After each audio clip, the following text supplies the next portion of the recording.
Hurricane Helene. Last I read yesterday, over 20 people have died. I expect the number to go up. Property damage, catastrophic in some areas. Extending way inland. Albany, Georgia. If I understood correct, it was still at a Category 2 hurricane as it went over Albany, Georgia. It's a tropical storm up into Tennessee. Things we haven't seen before. Destruction everywhere. For the last couple of years, I've had the privilege of teaching disaster preparedness for the Michigan Conference Disaster Response Group at camp meeting. I enjoy it. It's fun. But how do you prepare for Helene?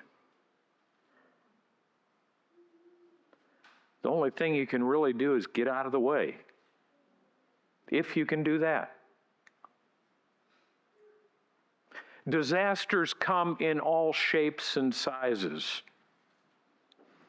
And I will tell you right now that the Seventh-day Adventist Church will be involved in disaster response with Hurricane Helene.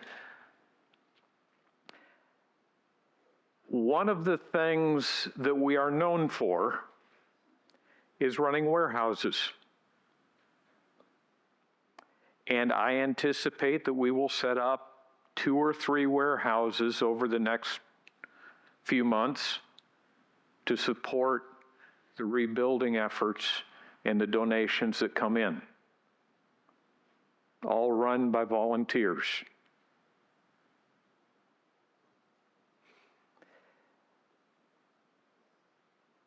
In teaching disaster preparedness, I've had people tell me, usually people that have not been in a disaster area,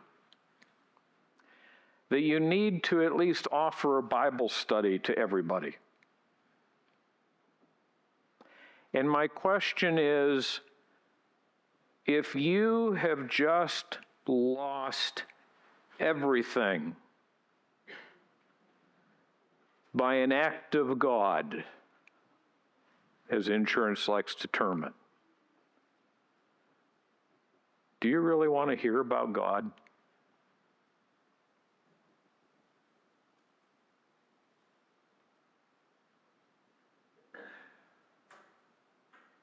No. Be honest, no.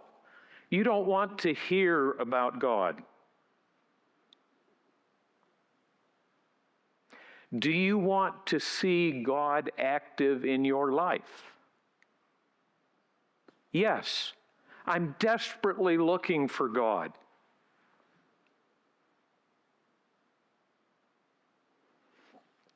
There's a quote that is often attributed to St. Francis of Assisi. Preach a sermon always, and when necessary, use words. You will tell people much more about your God by what you do, by how you do it, by how you treat them. One of the most important things to do in a disaster response scenario is listen. Everybody has a story. And people need to feel like somebody is listening to their story.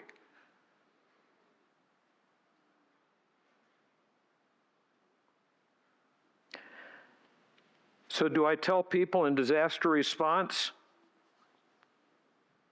Yeah, make sure you hand out a card for BibleStudyOffer.com. No, I don't.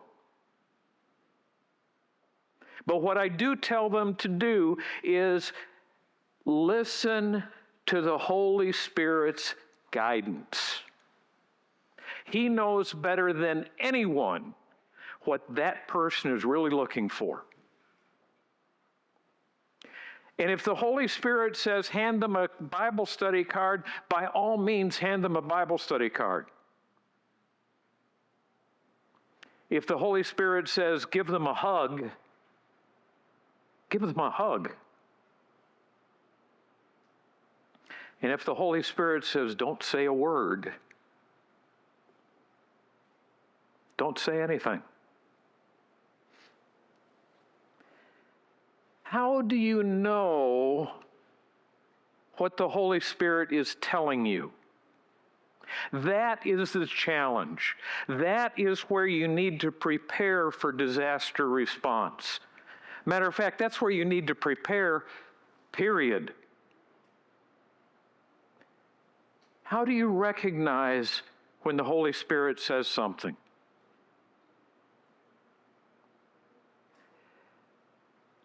I want to look at a few places in the Bible today where Christ interacted with people.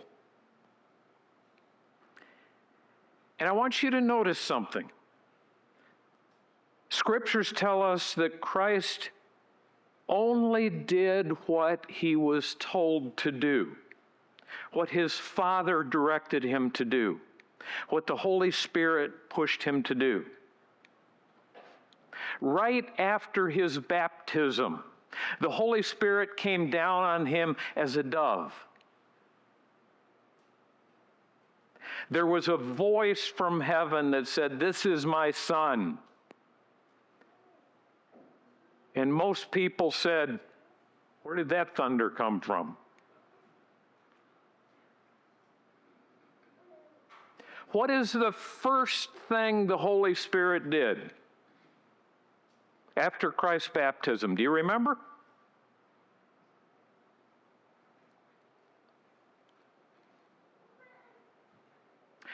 Well, Jesus, that was a nice baptism out here in a stream. It was really a nice service. I think you ought to. The Bible says the Holy Spirit compelled him to go into the wilderness for 40 days. Forced him into the wilderness.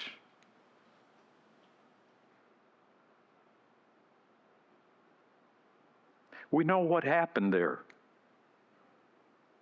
We know the struggle that happened between Christ and Satan after being in the wilderness for 40 days and the struggle that ensued.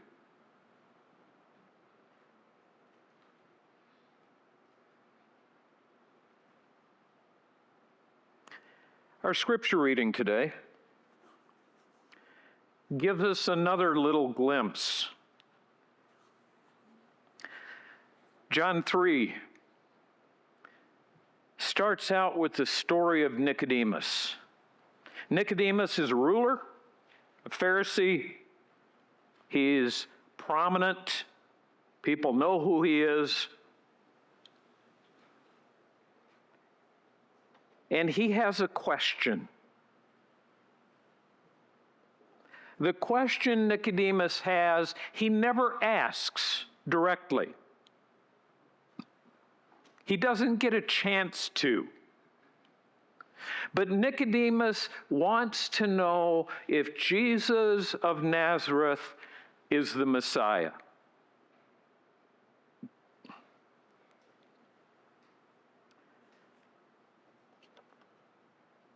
John 3, verse 1. There was a man of the Pharisees named Nicodemus, a ruler of the Jews.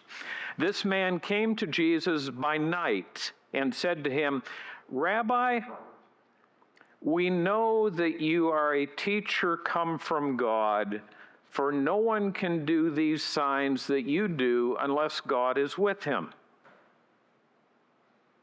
Okay. Nice statement. Jesus answered, there's really no question there yet.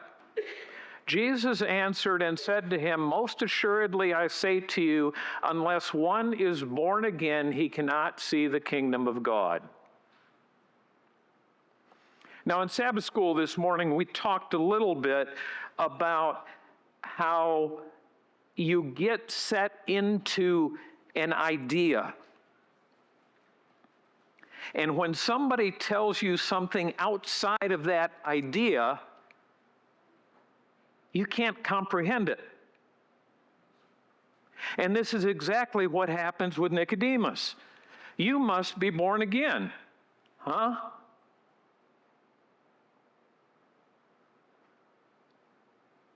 How can a man go back into his mother's womb and be born again? This has totally thrown Nicodemus off. He doesn't understand what's going on.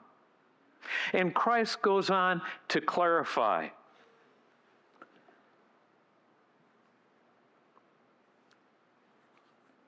How can a man be born? Verse 4. When he is old, can he enter a second time into his mother's womb and be born?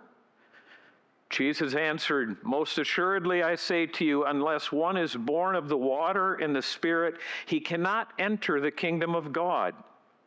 That which is born of flesh is flesh, and that which is born of the Spirit is spirit. Do not marvel that I say to you, you must be born again. The wind blows where it wishes, and you hear the sound of it, but you cannot tell where it comes from and where it goes. So is everyone who is born of the Spirit." Nicodemus answered and said to him, "How can these things be?" The wind blows where it wishes. You hear the sound, you feel it, but you don't know where it came from or where it's going.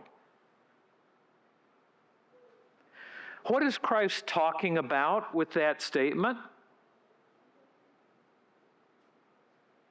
Is he talking about the Holy Spirit and how the Holy Spirit works? Or is he talking about you and me?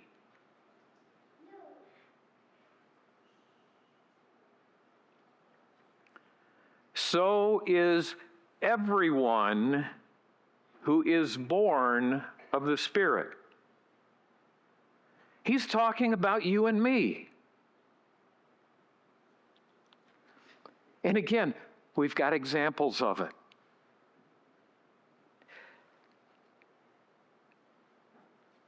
Turn with me, if you will, to Acts chapter 8.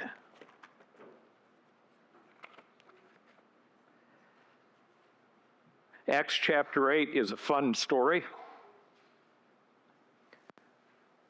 It's one of those that challenges us. Now an angel of the Lord spoke to Philip, saying, "Arise and go toward the south, along the road which goes down from Jerusalem to Gaza. This is desert." So he arose and went. And behold, a man of Ethiopia, a eunuch of great authority under Candace, the queen of the Ethiopians, who had charge of all her treasury, and had come to Jerusalem to worship, was returning. And sitting in his chariot, he was reading Isaiah the prophet. Then the Spirit said to Philip, "Go near and overtake this chariot."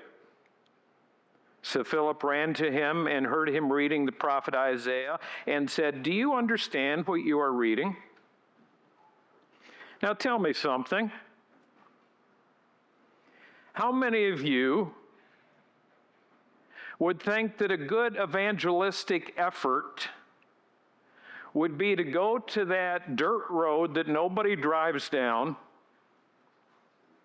and try to find somebody reading the Bible?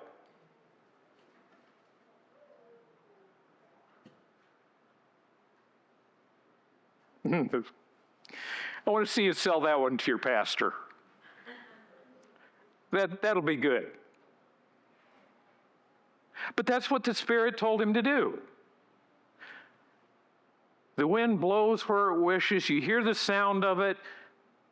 You don't know where it comes from, where it's going. So is everyone who is of the Spirit. Philip has the Spirit and goes. Somehow Philip recognizes that what he is physically hearing, mentally hearing, we don't know exactly how he heard it, how he comprehended it. But this is the Holy Spirit talking to him. The Holy Spirit talked to Jesus with Nicodemus and told him what Nicodemus needed to hear. The Holy Spirit talked to Jesus at another place. Turn back to Mark chapter 10.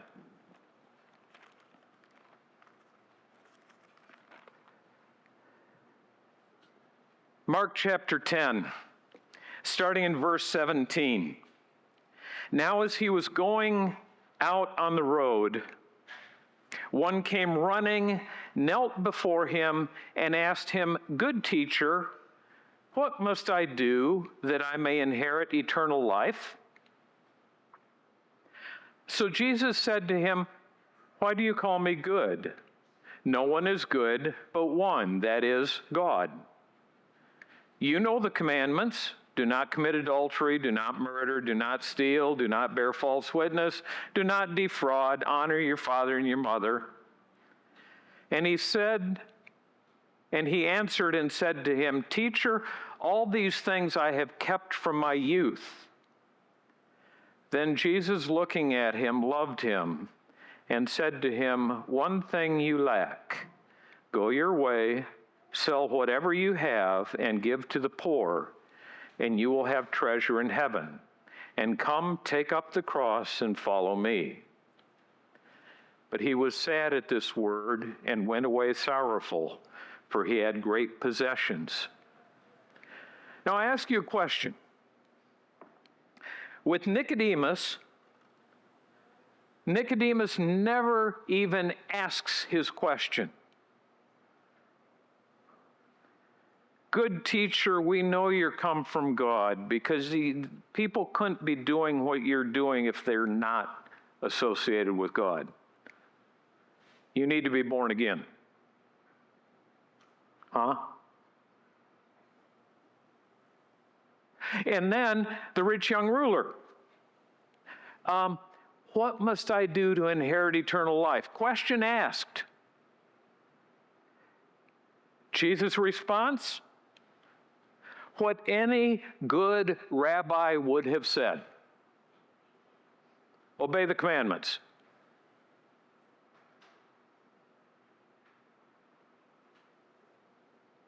Nicodemus doesn't even get to ask a question. The rich young ruler gets told what any rabbi would tell him. Why the difference? Because the Holy Spirit knew what they needed and communicated that. If you go through any interaction with people that Jesus had, especially individuals, Zacchaeus, I love this one. Walk through town. Just walk through town. First person you find, walk up to him and say, "I'm coming to your house to eat tonight." That's what he does with Zacchaeus. "Get down out of this tree. I'm coming to your house for supper."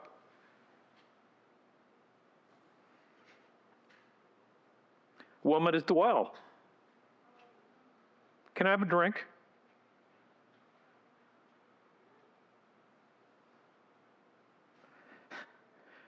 The woman with the issue of blood. "Who touched me?" The disciples kind of say, "You're in the middle of a crowd. You got people pushing in all around you. What do you mean, who touched you? With each one, there is a different approach to them. It's not a cookie cutter action, because the Holy Spirit knows what they need to hear. The Holy Spirit guided Christ in how to interact. And the promise is that he will guide you and me also. I want to share 3 stories from my life. There are times that, in hindsight, I recognize the Holy Spirit leading. Notice I said in hindsight. The first one, I was involved with music programs. This one happened at the Grand Haven Seventh-day Adventist Church. It was Easter time. We were thinking about doing another choral cantata. And I had been going through music that I had, and there just wasn't anything that was making me excited about a program to put on. About 10 years earlier, I had gotten a program that I was really excited about. This was a great Easter program. It was called Let All Heaven Rejoice. Charlie's back there fist pumping because he remembers that program too. Let All Heaven Rejoice. And when it had come in a sample pack, my wife had listened to it before I got home from work. She says, "Can we do it?" I listened to it and said, "I'd love to do it." It ain't going to happen. Don't have this, can't do it that way. It's not going to happen. Well, it's been about 10 years ago that little exchange had happened. And I'm looking for something. And my wife says, what about Let All Heaven Rejoice? I already told you, hey, it'd be a blast to do. I'd love to do it. Isn't going to happen. How do you know? Well, I know that the church isn't going to put up the money that it would take to get the lighting, the microphones and speakers and stuff that we would need for all of the costuming that would have to happen. It's not going to happen. Why don't you ask? Well, what do you mean? I already know. I'm on the church board. I know what they're going to say. That exchange went on for about a month. And finally, I agreed to go to the church board. Put together a budget. It was right around $5,000. This is for a musical program put on 4 times across one weekend. Walk in church board, and the item just before mine was a couple that were wanting to start a marriage enrichment program. They wanted $1,000 basically as seed money. And the church board did the proverbial church board killing of that program. You need to rethink this and bring us a better presentation of what you want,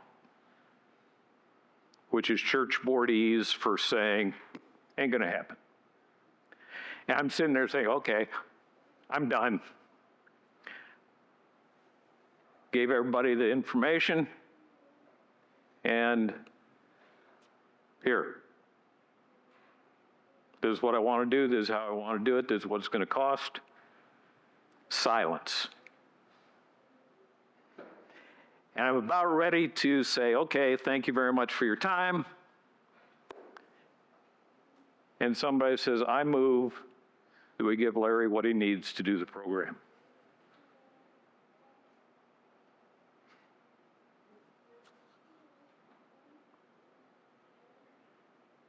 What did the Holy Spirit sound like in that event? Sounded like my wife.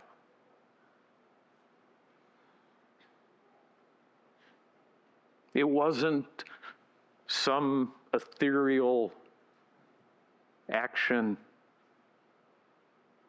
It was my wife nagging me to do something. Sometimes that's what it takes. Another time, I was doing some business routinely in Grand Rapids, and it was about 20 miles from where I worked for my normal job. And I would ride a motorcycle in, take care of what I needed to do for that company, ride back home. Riding a motorcycle on the interstate, it's riding a motorcycle. If you like doing that, it's fun. But interstate riding is not fun riding. I should always take back roads or do something different, get off the interstate. Almost every time I rode in, rode home, I was saying that to myself. One day, as I was coming up on one of the exits just outside of Grand Rapids, you know, I really ought to do it. So I got off, took back roads in. Came up to one intersection, a little, I guess it's the town, but you know, just a few houses and a church happened to be on the corner. And as I went through the intersection, I noticed a car with a flat tire, a couple of older people standing beside the car go by, and it's like, yeah, I bet they need some help changing the tire. Turned around, went back, changed the tire. No big deal. Got them on their way. And at one point, the lady says, "Are you an angel?" I'm like, you don't know me. No, I am not an angel. In that case, the Holy Spirit sounded like a thought in my head. Third story. I got the privilege with the company I worked for of going to Brazil in March. And I really got spoiled on this trip because I got to fly first class. Oh, that was nice. Room, treated well, first people on, first ones off. Return ticket went through Dulles Airport by Washington, D.C.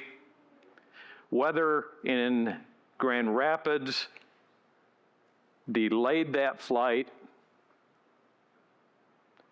and so everybody was anxious.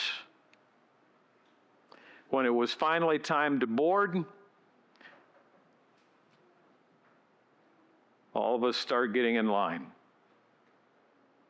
Pre-board, go here. Group 1 lines up here, Group 2 lines up here. And I was standing kind of at the back of where Group 1 had lined up at, kind of standing beside another gentleman. We were both there. And as they start boarding Group 1, he turns to me and says, "Go ahead." "Well, thank you." "Okay." Well, just as they announced that they were going to board Group 1, there was this couple. He says, "So that's our group."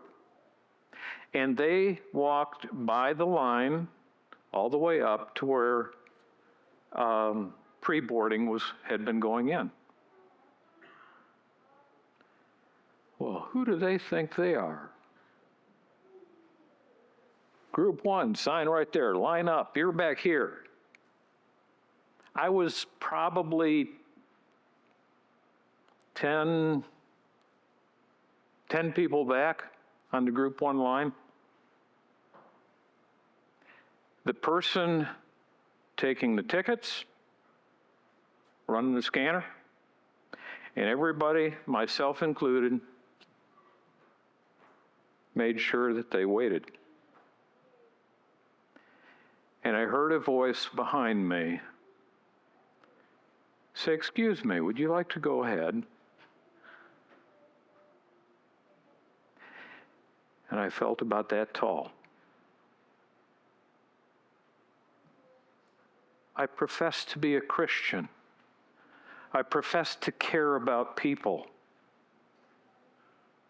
But don't disobey the rules. Would you like to go ahead of me?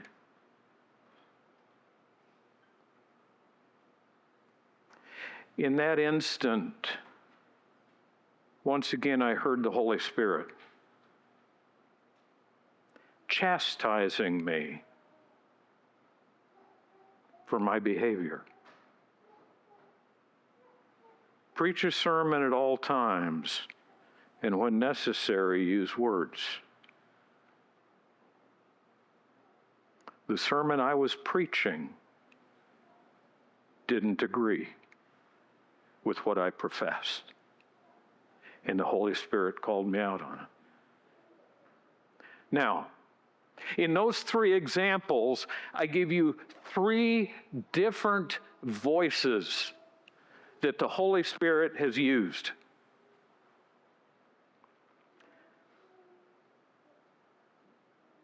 How do I teach anyone